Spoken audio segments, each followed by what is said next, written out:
ये भी नहायत दिलचस्प बहुत ही कमाल का अमल आज मैं आपको बता रहा हूँ, जो कि 30 मिनट में परी हाजिर होगी। सिर्फ और सिर्फ 30 मिनट में, 30 से 31 मिनट नहीं होंगे, सिर्फ और सिर्फ 30 मिनट में परी हाजिर होगी।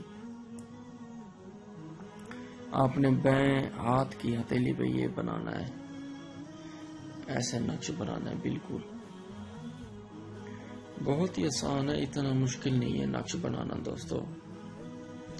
ऐसे ही नक्श आपने बना के चुपचाप हाथ को हटा लेना अपने, यानी कि अपना वो जो अपना हाथ जिस पर ये बनाएंगे वो अपनी पीठ के नीचे रख दें।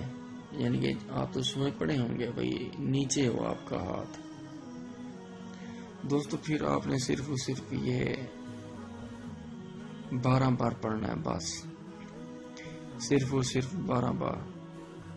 ये पढ़ते ही बस उसी वक्त परी हाजिर हो जाएगी। आप उसके साथ हम बिस्तरी भी कर सकते हैं, जो भी करें आपकी मर्जी। बहुत ही कमाल का, बहुत ही तेज अमल है, ये भी एक अमल।